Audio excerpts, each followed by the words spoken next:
Mardu Siegebreaker has single-handedly redefined what love is for me. It is the most perfect Magic card ever seen in my life, and the only thing that I hate about it is that it's not a legendary, so it cannot be my commander. If you haven't really played with the new set yet, you may not know this card, but you definitely should, because in my opinion, it's the best things to come out of the new Tarkir Dragon Boys. People are losing their mind about the Teamer precon and how great the Teamer cards are in this set, but why don't you all just take a freaking chill pill and look at this Chicken Rider? And the irony is not lost on me that I chose a Chicken Rider as my favorite card from the set that's all about dragons. For those of you who can't read, let me explain exactly what this card does. When Mardu Siegebreaker enters, he's going to exile a creature that you control, and when he attacks, he is then going to summon a tapped and attacking version of that creature that you had exiled with him against every opponent you have. Yes, every single one. This commander implication is amazing. But sadly, because he's not a legendary creature, he cannot be your commander unless you have a very spicy Rule 0 conversation. But that kind of conversation is not for me, because I do like to stick to the legendary rules, so instead I just made a deck around Zurgo for my commander, and I have a whole bunch of tutors in order to find my favorite Chicken Rider. And you can't forget the spiciest part, that this Chicken Rider has haste and death touch. The death touch early enough in the game is enough to dissuade most people from blocking the boy to allow him to do this a second turn, but the fact that he has haste means you can use his ability right away and cause for some serious power shifts. I mean, hey, let's say you're in the later game or you manage to cheat something out on the board that's pretty expensive, but right now it's got summoning sickness. Just sacrifice it to the chicken and have it do the dirty work for you. It doesn't matter if the chicken gets removed because it's gonna come back. The thing you exile comes back to the field. It's like a blink effect built into a chicken. If you're anything like me, you hopped right on the Deadpool trading card buy when you could, and now you're putting it in any commander deck you want to. However, most people are going to be small-minded and use Deadpool as their commander. Instead, I opt against this. I'm going to have something else as my commander and Deadpool as a backup dancer. Hear me out. You play Deadpool, you give somebody else its stupid little text box, but that's not the fun part. You sacrifice Deadpool to the chicken comes in, we get 3 Deadpool triggers. Yes, the legend rule is going to ensure they're going to die, but they're going to die anyway. First, you get to trade those text boxes. Assuming the chicken resolves, that means that you have now guaranteed yourself at least a total of 4 additional Deadpool procs, because when the chicken is removed or it dies, it's going to go ahead and bring the original Deadpool back, who ETBs by coming back from exile. But because you're using Deadpool, chances are you eliminated most of the threatening removal cards that are present on the board, so they're going to have to usually do this by hand, and I'm pretty sure that if you looped Deadpool with the ability of the chicken itself, you'd be able to do some kind of infinite here, but my brain's not big enough to figure it out, and I can't do it, so maybe you can, and tell me in the comments if you can go infinite with these two. And hey, if you've been around the channel for a while, you might know how much I love manifesting cards, more specifically the Duskmourn take of Manifesting Dread. That way you get a little bit of mill mixed in. This chicken can always target something, even if it's just manifested, exiling the creature itself and making copies of it. Perhaps that's a huge value target that you cheated onto the board just by manifesting, and now you can get it for free 99. From my perspective, not a lot of people I play against play Mardu commanders, but with this card in your deck, maybe Mardu it.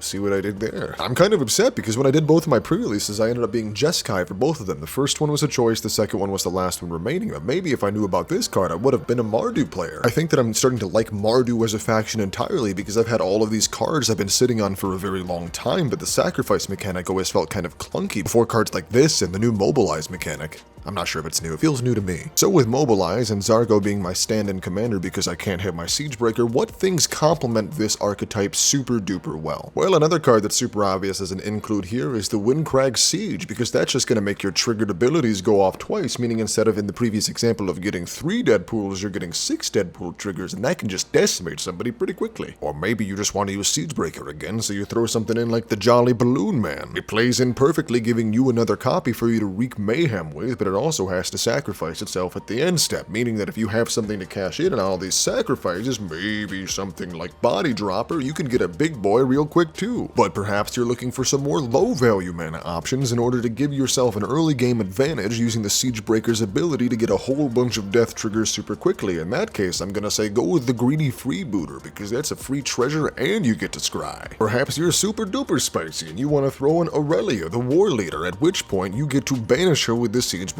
attack. Aurelia comes out attacking because it's a fresh Aurelia. That means you're going to get the trigger where it says everything gets untapped and there's an additional combat phase, only for you to untap your chicken, swing the chicken again, and as long as the chicken doesn't get killed, you can do this ad infinitum. Unfortunately, that trick doesn't work with Fear of Missing Out, because of when Fear of Missing Out untaps something and allows it to attack again. I tried it inside of MTG Arena and I didn't get away with it, so I'm assuming it doesn't work. But the ideas I put on screen so far are just the ones that I thought of, and I'm not exactly the world's best deck builder. I just like to have fun with this shit. To backtrack, I do love to have fun, and another way I have fun is in MTG Arena, because I very much like playing Standard, especially where the current meta is, and for a while I haven't been shifting up my deck because my Manifest Dread one has been so effective. That's got me thinking, because I have a new favorite card, of course I want to build a new deck that does the whole Manifest Dread thing in a different way, and I managed to do a little bit of testing, but it hasn't fully worked out yet. I'm still working on ironing out a few kinks, but I have found out that I very much like Manifest Dread inside this deck too, because the chicken cheats it out so well, and then secondarily because you're in Standard and this card is not a legendary, you can chicken your chicken, so you can chicken your chicken while you're chickening. That was supposed to be the Inception noise, but I didn't feel like looking it up and downloading it, and I fully understand that I'm probably preaching to some people who really don't care about it, as Commander is the #1 way people play Magic right now, but Jesus Christ, the meta in Standard is so fun. There are so many varieties of decks to play against, and now I have a chicken that likes to choke out the competition. He's the chicken choker. I kind of feel like there's a discussion to be had here about the Siegebreaker though, because when you look at all of the things it does, it feels like it's just overstated for all of its utility as well, and I could be wrong here, but I did play Magic many years ago before losing interest during some rather awful sets in my personal opinion. I won't call them out so I don't get flamed in the comments, but back then I feel like something like this would have broken the game entirely wide open, and that was just a handful of years ago. Like, I'm not saying if you're playing Standard that this card is going to be the end-all be-all and you're going to win. This does require a lot of setup, but however, this card was very clearly made with Commander in mind, and in Commander it feels like it is an absolute unit. Okay, I'm gonna be the old man screaming at clouds, completely irrelevant to the previous part of this video, because I do want to talk about the Mardu precon itself really quickly. It's because I'm a bit disappointed. The first thing I want to ask is, why the hell is the Mardu Siegebreaker not inside of this deck? It would go flawless with the other additions, and secondly, why is the deck built so heavily around cashing in on sacrificing rather than getting the cool shenanigans about sacrificing? Your lack of ETBs and death triggers disturbs me. Take your precon and go away. Actually, I'm going to be looking to purchase it because I like that version of Zargo more than the one I have right now, but hey, all I'm saying is it doesn't seem like these precons were all on an equal level. It kind of feels like a couple of them got out of hand, and you know, the Mardu one isn't so good. So you're not helping Wizards of the Coast. You're not helping people get into the Mardu way of life, okay? That's all I'm saying. With that said, I would really like to know, did you guys notice the Mardu Siegebreaker in this set? Was this something that had caught your attention when you were looking through the cards, or is this something that you're not that interested in?